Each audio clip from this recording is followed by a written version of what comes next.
बच्चों, वैसे तो व्याख्या खत्म हो चुकी है, लेकिन इसमें 4 लाइनें व्याख्या में छूट गई थी और जो बहुत इम्पोर्टेंट हैं, जिसकी व्याख्या करना बहुत ज़रूरी है। तो वो छूटी हुई लाइनें हैं। मैं मजे में हूँ सही है, घर नहीं हूँ बस यही है, किंतु यह बस बड़ा बस है, इसी बस से सब विरस हैं। इन 4 पंक्तियों में एक खास बात है। एक शब्द का बार बार रिपीटिशन हुआ है, दोहरा हुआ है। वह शब्द है बस। और इस बस के प्रयोग में बहुत ही इसमें इन चारों पंक्तियों के भाव में, अर्थ में बहुत बड़ा चमत्कार आ गया है। इसमें यमक अलंकार भी है इस बस में, क्योंकि यहाँ पर 2 से अधिक बार यूज हुआ है और उसका अलग अलग अर्थ है इस बस का। जब कवि अपने सावन को दूत बनाकर भेजता है अपने घर, अपने माता पिता के पास संदेश भेजने के लिए, तो कहता है, हे सजीले हरे सावन, हे कि मेरे पुण्य पावन, तुम बरस लो वे न बरसें, पांचवें को वे न तरसें। ये बात कवि करता है कि किसी भी तरह से वो, चाहे तुम जितना घनघोर बारिश कर लो, मैं चाहे जितना दुख और पीड़ा में रहूं, लेकिन अपने इस अभागे 5वें पुत्र के लिए उनके मन में किसी तरह की कोई पीड़ा ना हो। उसी के आगे वो कहता है, मैं मजे में हूँ सही है, घर नहीं हूँ बस यही है। वो कहता है कवि कि जाके उनसे कहना कि मैं बहुत मजे में हूँ। मजे में हूँ मतलब बहुत अच्छी जिंदगी जी रहा हूँ, बहुत खुशी से हूँ, बहुत मस्त और आराम की जिंदगी जी रहा हूँ। मैं मजे में हूँ सही है, यह सही है कि मेरी जिंदगी बड़े मजे में गुजर रही है, बड़े आराम से, बहुत अच्छी तरह से गुजर रही है। ये जाके सावन, तुम मेरे माता पिता से जाके ये कहना कि मेरी जिंदगी बड़े आराम से गुजर रही है। घर नहीं हूं बस यही है। यहां बस का मतलब केवल, घर नहीं हूं बस यही है। केवल अंतर इतना ही है कि मैं घर पर नहीं हूं। नहीं तो मैं घर पे जैसे आराम की जिंदगी और अच्छी जिंदगी जी रहा था, मैं जेल में भी वैसे ही आराम और अच्छी जिंदगी जी रहा हूं। बस यही है। केवल अंतर इतना है कि मैं घर पर नहीं हूं, अन्यथा मेरी जिंदगी वैसी ही आराम और सुविधा भरी है, अच्छी है, जैसे मैं घर पर रहता था। तो यहाँ बस का मतलब केवल। और दूसरा, किंतु यह बस बड़ा बस है। ये जो दूसरी बार यूज हुआ है, प्रयोग हुआ है बस का, वो है किंतु यह बस बड़ा बस है। यहां पर बस का मतलब है बहुत बड़ी, एक तरह से अंतर हो जाना, बहुत बड़ा दूरी हो जाना, बहुत बड़ी बाधा बन जाना, ये भाव इस बस में है। किंतु यही जो केवल शब्द है, यही केवल शब्द जिंदगी का एक बहुत बड़ा फासला बना देता है, जिंदगी की एक बहुत बड़ी मुसीबत बना देता है। किंतु यह बस, पहला बस केवल के लिए, दूसरा बस उस जिंदगी के फासले के लिए, उस जिंदगी की बाधा के लिए जिसकी तरफ कवि इंगित कर रहा है।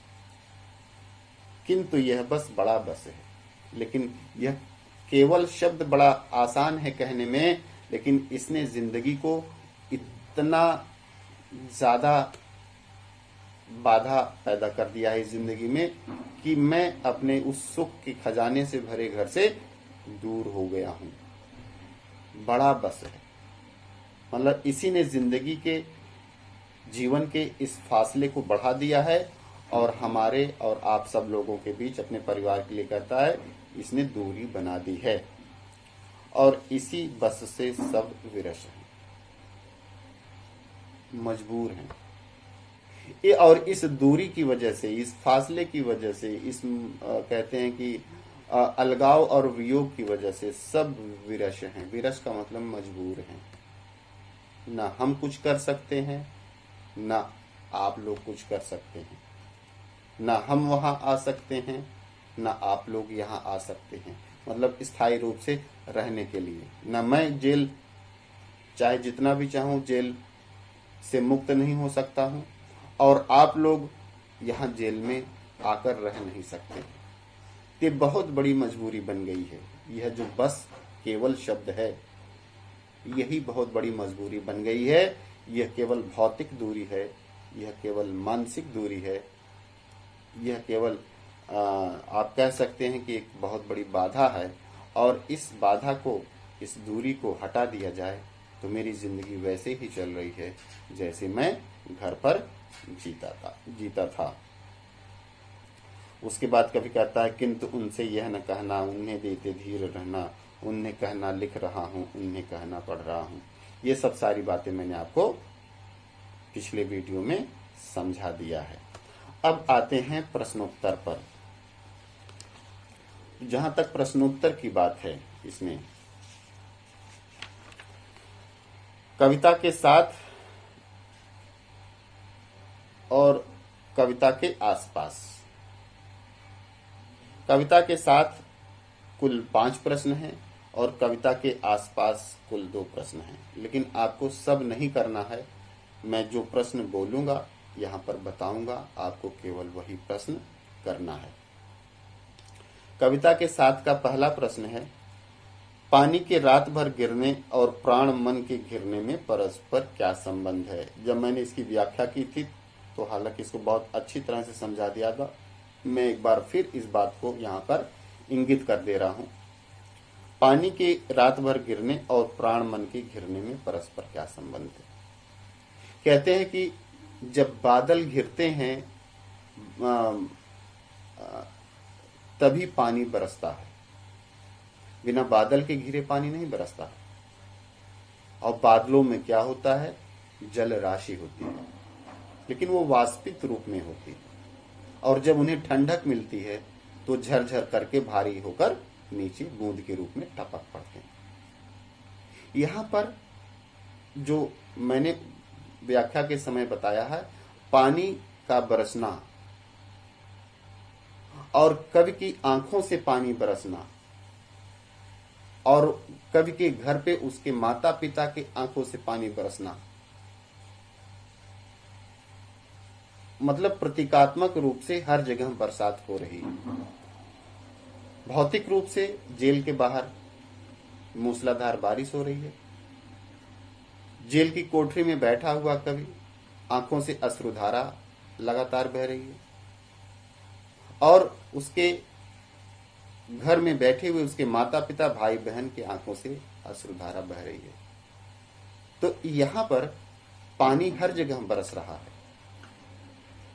लेकिन भौतिक रूप से जब पानी तभी बरसता है जब बादल घिरते हैं, और यहां पर प्राण मन घिरना, अर्थात जब अंदर पीड़ा, उदासी, बेचैनी के बादल उमड़ घुमड़ कर मन मस्तिष्क में छा जाते हैं, और जब वो बेचैनी, उदासी, वो पीड़ा अपनी परम पराकाष्ठा पर पहुंच जाती है, तो आंखों से वो आंसू बनकर निकल पड़ते हैं। जैसे जब ठंडक कंडेंस होने के पश्चात बादलों में वाष्प के रूप में जमा हुआ पानी बूंद बनकर गिर पड़ता है, वैसे प्राण मन घिरने अर्थात अंदर के दुख और पीड़ा के अत्यधिक हो जाने के कारण अंदर के जो आंसू हैं वो आंखों के माध्यम से निकलकर बाहर आ जाते हैं। तो इस तरह से पानी के रात भर गिरने और प्राण मन के घिरने में परस्पर घनिष्ठ संबंध है। जब तक प्राण मन अर्थात बादल नहीं घिरेगा, दुख और पीड़ा के बादल चारों तरफ नहीं मंडराएंगे, तब तक बरसात नहीं हो सकती। तो कार्य कारण का दोनों के बीच संबंध है। बादल घिरेंगे तभी वर्षा होगी, दुख पीड़ा उदासी बेचैनी होगी तभी आंखों से आंसू गिरेंगे। ये दोनों में परस्पर संबंध है। माय के आई बहन के लिए कवि ने घर को परिताप का घर क्यों कहा? क्योंकि ये दूसरा प्रश्न है। परिताप का घर का मतलब दुखों से भरा हुआ घर। एक बहन जब मायके में आती है तो उसके लिए बड़ा ये सुखद क्षण होता है। उसके लिए आजादी और आनंद का और उत्सव का दिन होता है। जब वो मायके में आती है तो खुल के सांस लेती है। लेकिन जब उसकी बहन आई कवि की, तो उस घर का ज्येष्ठ जो पुत्र है अर्थात कवि, वो जेल जा चुका है। पूरा घर शोक में डूबा हुआ, उदासी और बेचैनी के बादल पूरे घर में छाए हुए हैं। एक तरफ बहन के दिल में अपने भाइयों से, माता पिता से मिलने का एक उत्साह, अंदर से कहते ना एक बहुत उत्कट सुख की अभिलाषा है। लेकिन जब वो आती है तो देखती है चारों तरफ उदासी, बेचैनी और पीड़ा के बादल छाए हुए, क्योंकि उस घर का जो बड़ा बेटा है वो जेल जा चुका है। इसलिए कवि ने बहन के आने पर उस घर को परिताप का घर, जो सुखों का खजाना था, जो जिस घर में हंसियां खुशियां हमेशा खेलती रहती थी, बहन के आने पर वो घर आज दुखों का घर बन चुका है। ये बात कवि कह रहा है। तीसरा प्रश्न है, पिता के व्यक्तित्व की किन विशेषताओं को उकेरा गया है? मैंने व्याख्या में एक एक बात सारी चीज समझा दी है। पिता के संबंध में जो भी पंक्तियां 8 लाइनें हैं, उन 8 लाइनें को एक बार फिर से व्याख्या उसको सुनिए और सुनकर पिता के व्यक्तित्व के उन सारे पहलुओं को अच्छी तरह से लिखिए जो मैंने वहां पर बताया है। चौथा प्रश्न है, निम्नलिखित पंक्तियों में बस शब्द के प्रयोग की विशेषता बताइए। मैं मजे में हूँ, सही है, घर नहीं हूँ, बस यही है, किंतु यह बस बड़ा बस है, इसी बस से सब विरस हैं। मैंने इसी वीडियो में इस बस के बारे में, इसकी विशेषता को अच्छी तरह से इंगित कर दिया है, बता दिया है। इसमें अलंकार है, इसमें लक्षणा शब्द शक्ति भी समाई हुई है और इसी से पूरा का पूरा जो चारों लाइनें हैं, वो चारों पंक्तियां हैं, बहुत अलंकृत ही नहीं बल्कि उत्कृष्ट भावनाओं का एक संगम इन चारों पंक्तियों में समाहित हो गया है। पांचवा, कविता की अंतिम 12 पंक्तियों को पढ़कर कल्पना कीजिए कि कवि अपनी किस स्थिति व मन स्थिति को अपने परिजनों से छिपाना चाहता है। जो कहता है और कहना मस्त हूँ मैं, काटने में व्यस्त हूँ मैं, वजन 70 शेर मेरा और भोजन ढेर मेरा, कूदता हूँ खेलता हूँ, दुख डटकर ठेलता हूँ, और कहना मस्त हूँ मैं, यो न कहना अस्त हूँ मैं। हाय रे ऐसा न कहना कि है कि जो वैसा न कहना, कह न देना जागता हूँ, आदमी से भागता हूँ, कह न देना मौन हूँ मैं, खुद न समझू कौन हूँ मैं, देखना कुछ बक न देना, उन्हें कोई शक न देना। ये लाइनें हैं जो कवि अपने बारे में जाकर बताने को नहीं कहता है और इनकी व्याख्या मैंने इसके पहले के वीडियो में बहुत अच्छी तरह से की है, इन चारों लाइनों की।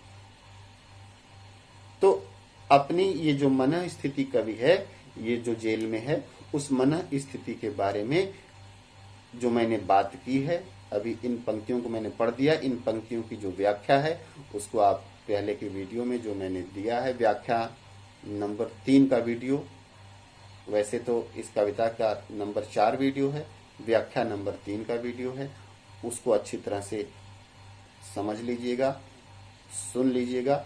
बहुत अच्छी तरह से आपको कवि की मन स्थिति के बारे में पता चल जाएगा जो वो अपने माता पिता से छुपाना चाहता है। अब आते हैं कविता के आसपास।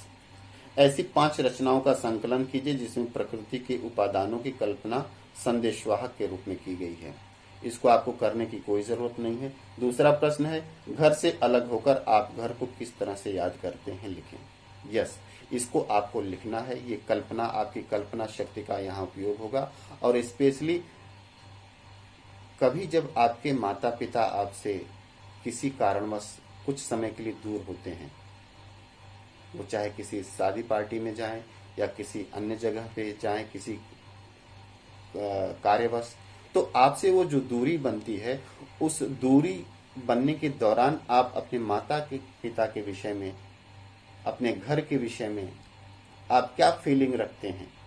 और मैं स्पेशली यहाँ के जो हॉस्टल के बच्चे हैं, वो तो अपने माता पिता से दूर होकर ही यहाँ आते हैं, तो उन्हें अपने घर की याद कैसे सताती है, अपने माता पिता भाई बहनों की याद, अपने उन बचपन के दोस्तों की याद कैसे आती है, वो तो बड़े सहज तरीके से उनको महसूस होता होगा। तो वो हॉस्टल के वो बच्चे तो उनकी खुद की अनुभूति होगी, लेकिन और जो बच्चे यहाँ घर पे रहते हैं, अपने माता पिता परिवार के साथ रहते हैं, उनके लिए थोड़ा कल्पना शक्ति का उपयोग करना पड़ेगा। लेकिन बीच बीच में अगर वो माता पिता से कभी 2-4 दिन के लिए भी दूर रहे हो, तो उनके अंदर थोड़ा बहुत तो ये फीलिंग होगी ही।